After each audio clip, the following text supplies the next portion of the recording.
Salut à toutes et à tous, écoutez, j'espère que le week-end s'est bien passé à mon avis, je pense pour les Marseillais, le lundi était un petit peu plus compliqué parce que vu la défaite qu'on a eue hier, franchement méconnaissable comme équipe, mais justement on va pouvoir en discuter un petit peu.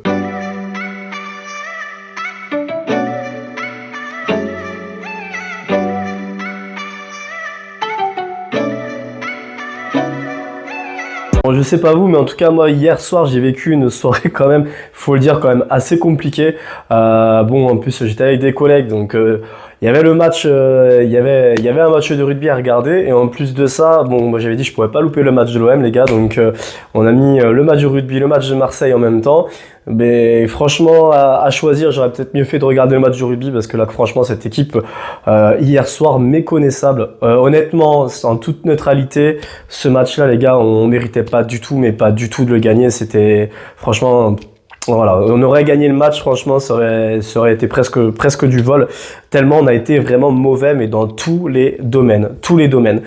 Déjà, on va commencer, moi je pense le premier responsable. Alors, c'est la première fois que je vais dire quelque chose sur l'entraîneur des Herbies. Parce que depuis le début de la saison, il est quand même plutôt bon, il n'est pas mauvais dans ses choix. Par contre, c'est vrai que hier, j'ai vu quand même certaines limites ou peut-être qu'on été cachés peut-être par les matchs qu'on a fait, les défenses fébriles et les buts qu'on a réussi à mettre.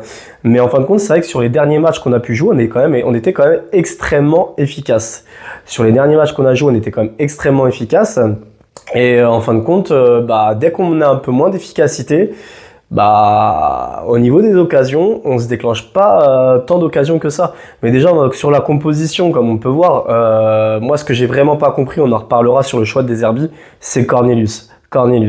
Au niveau de la compo, Rouli dans les cages, ça y a pas de souci. Arrière droit Murillo, y a pas de souci. Encore que mettre Brassier arrière gauche. Je sais pas, on a un Luis Garcia la semaine dernière qui est rentré, qui a fait un bon match, mais un vrai arrière-gauche qui peut t'apporter offensivement parlant. Hier, excusez-moi les gars, mais pour moi hier, on a joué vraiment mes petits bras. On a joué petits bras hier. On n'a pas joué la victoire. Tu nous mets un Hochberg en fait en défense centrale avec un Cornelius. Bon, par contre, Cornelius, attention, taille patron Cornelius. Franchement, encore une fois, il commence à monter en puissance. Pour moi, depuis le début de la saison, je le dis, autant Brassier sur des relances, dès qu'il est pressé, il a un petit peu de mal, mais Cornelius, que ce soit sur le jeu de la tête, sur les passes, sur l'aspect défensif, à un contre un, il nous sauve aussi une bonne occasion là quand il y a le joueur de Strasbourg qui part tout seul. Cornelius, encore match solide hier. Franchement, moi, je serais des Herbies, je me poserais de plus en plus la question à savoir si il prétend pas une place carrément de titulaire. Parce que je pense qu'on aura Balerdi titulaire, Brassier était parti pour être titulaire. Mais écoutez les gars, franchement, quand on regarde les matchs de Cornelius et de Brassier, pour moi, je suis désolé, mais Cornelius, il est plus solide et il apporte plus de sérénité que Brassier dernièrement. Franchement, moi, Cornelius, je le verrais vraiment titulaire. Il a fait un gros match. Brassier, arrière-gauche, il a été plus ou moins défensivement parlant. Par contre, franchement, au niveau de l'apport offensif, inexistant. Il n'y avait aucun apport offensif. Donc, forcément, sur les ailiers, Enrique Greenwood se retrouve un petit peu tout seul. Donc là, Merlin, j'espère qu'il va vraiment vite revenir de blessure parce que là, ça commence à être très compliqué. D'ailleurs, on en parlait. Le recrutement sur la fin de mercato, on a vraiment échoué. Je vous l'avais dit, il fallait vraiment un arrière gauche remplaçant et vraiment un arrière droit titulaire. Et là, on est vraiment en train de le payer. Parce que malheureusement, avec cette blessure de Merlin, ça devient compliqué et on aurait peut-être dû justement anticiper ce genre de choses. Parce que c'est vrai que les blessés, punaise, on les a les blessés, alors que on a quand même un staff technique, on a recruté je ne sais pas combien de personnel au niveau du staff médical aussi, et on s'aperçoit que punaise, on enchaîne encore les blessés parce qu'on va en venir après avec Koné tout à l'heure justement. Donc voilà, au niveau de défense centrale, Cornelius franchement très bon match hier. Brassier arrière gauche. Pas mauvais défensivement parlant, mais franchement, offensivement, il va pas être fait pour jouer arrière gauche, c'est pas possible. Murillo, correct, mais sans être resplendissant non plus. De toute façon, on n'ira pas que Murillo, c'est un titulaire en puissance. On joue avec un titulaire qui devrait être remplaçant au moins dans les autres clubs. Donc là, ça devient quand même compliqué. Et par contre, voilà, grosse décision, c'est Hochberg. Alors là, quand j'ai vu la composition d'équipe, les gars, je n'ai absolument pas compris. Hochberg, depuis le début de la saison, c'est peut-être un des meilleurs milieux de terrain de la Ligue 1. Il est solide. Il insuffle quand même une mentalité aux joueurs qui l'entourent quand même. Il est très solide. Milieu de terrain, il gagne des ballons et c'est surtout ce qui est bon, c'est au niveau du timing, du rythme du match. Il arrive des fois à ralentir le match quand il le faut. Il arrive à accélérer aussi le match quand il le faut, à faire des passes aussi qui cassent les lignes. Et là, tu nous as mis un Kondogbia. Alors, contre en fait Lyon aussi, il a été énorme en défense centrale, Kondogbia. Alors, tu as un Kondogbia le match d'avant qui est énorme en défense centrale et tu as un Hochberg qui est énorme aussi en milieu de terrain match d'avant. Tu nous mets après Hochberg en défense centrale, c'est pas du tout ce rôle. Tu nous prives d'un leader technique au milieu de terrain. Et en plus de ça, tu mets un Kondogbia qui a fait un match énorme en défense, qui aurait été bien meilleur en défense qu'en milieu de terrain où il n'a pas cet apport technique. Il peut avoir l'impact physique, mais il apporte pas techniquement sur les passes, ce genre de choses. Kondogbia, ça va être un ratisseur de ballon. Pour moi, honnêtement, franchement, j'aurais mis un Cornelius Kondogbia et au pire son brassier à gauche. Mais Hochberg, quand il est tellement immense, il a une panoplie, sur son profil, il a une panoplie. Il sait récupérer la ballon, casser les lignes, faire les passes, garder le rythme, avoir le bon rythme dans le match. Et en fait, tu te prives d'un joueur comme ça au milieu de terrain. Pour moi, ça a été une erreur. Donc, pour moi, cette défaite, en effet, les joueurs n'étaient pas forcément au niveau. Mais cette défaite, pour moi, des Herbies, excuse-moi, autant tu as été nickel dans le management le match dernier, le match contre Lyon. Mais alors, cette défaite, pour moi, tu dois la prendre aussi un petit peu pour toi. Ok, il y a les joueurs. Mais dès le début, cette composition, pour moi, tu n'es pas là pour la gagner. Après, c'est justifié. On lui a posé la question, il s'est justifié. Il a dit que, en fin de compte, ça faisait 3 gauchers avec un Brassier, avec un Cornelius et avec un Kondogbia, ça ferait 3 gauchers. Dans le même secteur, plus ou moins. Excuse-moi, hein, mais quand Balerdi était pas là, si tu avais un Merlin à gauche, quand tu nous as mis des défenses centrales avec Brassier et Cornelius, tu as deux défenseurs centraux à gauche en fait. L'arrière à gauche, c'est normal qu'il soit gaucher. Et en fait, tu as très bien fait avec 2 défenseurs centraux à gauche. Donc là, j'ai vraiment pas compris. Hein. Donc après, peut-être qu'il a pu remarquer qu'en fin de compte, il le fera plus jamais. Mais sa décision, j'étais très surpris, surtout venant de lui. J'étais très très surpris de sa décision, comme beaucoup d'entre nous et comme beaucoup de journalistes ou de personnes. Donc pour moi, je pense que la défaite, il y a un petit goût pour toi quand même aussi des Herbies. Après Kondogbia, bon pour récupérer le ballon, mais bon forcément, apport offensif techniquement c'est très très pauvre. Koné, il a essayé quelques fulgurances, mais bon franchement je pense qu'il va falloir qu'il monte un petit peu en puissance parce que ça suffit pas, hein, les gars, ça suffit pas du tout. Hein.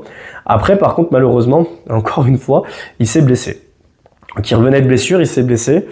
Donc je pense que c'est pas non plus un élément central de l'effectif. Si on a un Rabiot qui va revenir monter en puissance, on a un Carboni, même si pour l'instant il n'a pas montré grand chose qui pourra jouer au milieu de terrain. Si on récupère forcément aussi un Balerdi en défense, donc on aura ce qu'il faut quand même au milieu de terrain. Mais franchement ça fait toujours chier quand même ce genre de blessure, parce qu'on perd encore un joueur sur blessure. Donc là, franchement, j'espère qu'on va pas non plus les enchaîner parce qu'on n'a pas beaucoup de matchs à jouer en plus de ça. Donc si on perd autant de joueurs sur blessure sans jouer de Coupe d'Europe, on fait pas l'accumulation des matchs, ça va devenir quand même compliqué. Au niveau des apports offensifs, Luis Enrique, par 2-3 dribbles, t'as tenté une petite frappe, t'as pas vraiment été présent. Je suis désolé, là, ce match-là, autant les derniers matchs, t'as vraiment, vraiment été bon. Ce match-là, il y avait vraiment un problème sur ce match-là, t'as pas du tout été présent. Greenwood, sur quelques fulgurances, t'as fait quelques petits tirs, etc. Donc pour moi, c'est un peu celui qui a essayé de remuer un peu plus l'équipe et qui a essayé de tenter le plus. Harit, franchement, hier, t'as vraiment pas pris les bonnes décisions. À un moment donné, je vois que t'es au centre, tu peux faire une passe.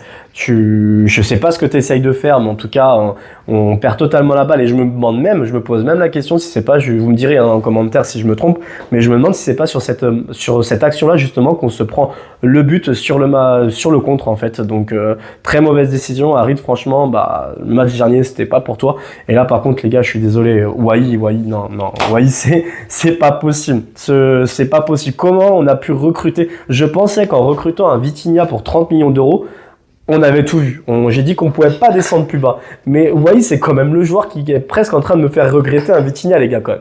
C'est presque le joueur qui est en train de me faire regretter un Vitinha. Il est pas du tout présent. Il revenait toujours en défense pour récupérer les ballons. On le trouve pas, techniquement c'est pas bon, il est pas présent, on le voit pas, il n'arrive pas en fait à sombrer à l'équipe. Il y a vraiment un problème, les gars. Moi, quand je vous l'ai dit, 30 millions d'euros, je l'avais dit, hein, pour ce joueur-là, pour moi, c'est pas un attaquant. Il a été très bon sur les ailes avec Montpellier, parce qu'il a besoin de toucher le ballon, ça peut être un très bon ailier. À Albion, franchement, c'était pas fou, mais pour moi, c'est pas un attaquant de pointe. Oui, c'est pas un attaquant de pointe. Il a pas les qualités pour. Et là, attendez, on a mis quand même 30 millions d'euros. Pour 30 millions d'euros, franchement, on aurait pu avoir des joueurs de beaucoup meilleure qualité. En effet, il est jeune, il peut encore progresser. Mais là, franchement, les lacunes techniques, les gars, et puis en plus, sa nonchalance. Franchement, quand tu vois que les ailiers qui vont presser, lui, tu le vois marcher, trottiner, puis dans sa façon de courir, cette nonchalance, ça ne correspond pas du tout à Marseille, c'est pas possible. Là, Wai, franchement, il va vraiment falloir qu'il se réveille parce que j'ai bien peur que les supporters le prennent en grippe et ça va être de plus en plus dur pour lui. Surtout que Mopé, dès qu'il rentre, à chaque fois, il est là. Hein. Ses coéquipiers le trouvent, il s'amène des actions. Bon, même si sur cette action-là où t'es contre le gardien, tu fais un très bon crochet, Mopé, hein. Mais cette frappe, tu la mets en plein sur le gardien. Il y en a qui vont dire que le gardien de Strasbourg a été exceptionnel. Il a fait une belle parade sur Greenwood. Même si pour moi, Greenwood, comment elle vient, il doit la prolonger côté opposé. Bon, le but de Mopé, il est complètement, la balle, elle est complètement sur lui. C'est pas non plus un arrêt extraordinaire. Mopé, là, il fallait que tu fasses petit filet. Enfin, à ce niveau-là, non. T'es tout seul, là, il fallait le mettre. Donc, bon, en tout cas, il était quand même plus trouvé par ses coéquipiers Wally, il va vraiment avoir un problème. Il se posait vraiment la question sur le prochain match si on va pas mettre un Mopé titulaire parce que c'était quand même catastrophique le match de Wally, encore une fois. Donc là, je sais pas où on va avec ce joueur-là, mais j'ai bien peur qu'on a fait une grosse bêtise en le recrutant 30 millions d'euros. Après, vous me direz, Aubameyang l'année dernière, il a fait un début de saison catastrophique. Bon. Il avait prouvé quand même beaucoup plus que Wai aussi, donc on pouvait s'attendre à beaucoup meilleur par la suite. Donc je sais pas, on verra un petit peu ce que ça peut donner. Au niveau des apports, franchement, Carboni, oui, franchement, on vend ce joueur comme un titulaire en puissance, mais s'il le vend, etc. Pour l'instant, c'est mou, je pense que c'est assez trop mou, faut qu'il envoie un petit peu plus, c'est trop mollasson pour l'instant, donc à voir un petit peu ce que ça donnait par la suite. Un Jonathan Rowe, bon, qui a essayé de faire ce qu'il pouvait, mais bon, sans être fou non plus. Rabiot a quand même apporté un petit peu quand il est rentré, c'est vrai qu'il a quand même apporté un petit peu. Le peu que Luis Garcia est rentré, franchement, il n'a pas été mauvais, donc moi, franchement, Luis Garcia, je l'aurais mis titulaire hier au lieu d'un Brassier. Il n'a pas été mauvais, mais bon, franchement, honnêtement, pour moi, hier, c'est vraiment toute l'équipe qui a été absente, de l'entraîneur qui a été absent dans ses choix. Dès le début, pour moi, il a fait les mauvais choix. De l'entraîneur aux joueurs, où franchement, mais ils ont jamais joué. J'étais en train de me dire, mais quand est-ce que le match démarre? Là, c'est un entraînement, c'est pas possible. Il y a le match à un moment donné, ils vont commencer à jouer. Je me suis dit à la fin de la première mi-temps, c'est impossible. Deserbi va pousser une gueulante, ils vont faire quelque chose. Non, du début jusqu'à la fin, on a eu l'impression qu'ils ne jouaient absolument pas. Ce qui m'a fait peur surtout, c'est qu'on joue pas de Coupe d'Europe et physiquement, on s'est fait détruire par Strasbourg, les gars. Physiquement, on s'est fait détruire. On n'était pas au rendez-vous. Et ça, franchement, c'était une de leurs forces. Sur le physique, on s'est fait démonter, les gars. On a été inexistant. Strasbourg nous a mangé physiquement. Au niveau des longs ballons, ce qui était un petit peu à avoir peur, hein.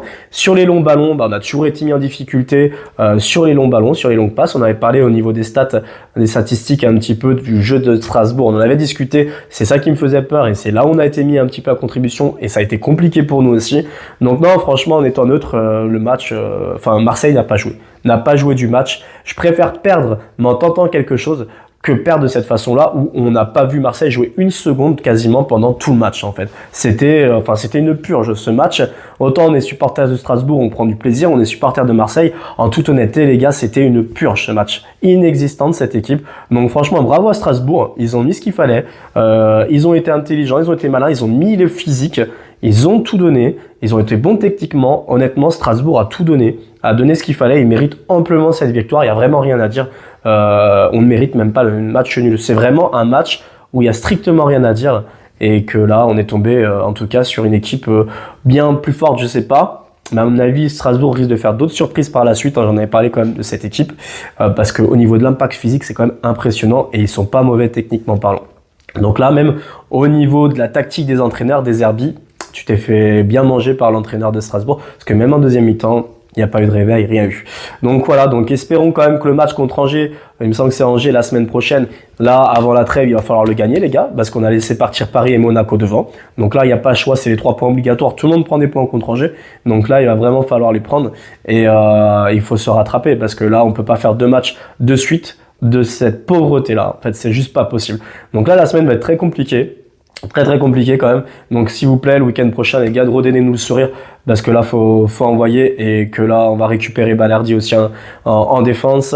Je sais pas s'il va falloir mettre un Mopé titulaire à la place d'un Wai, mais en tout cas, vous êtes obligés avec le match que vous avez fait de faire un gros match le week-end prochain.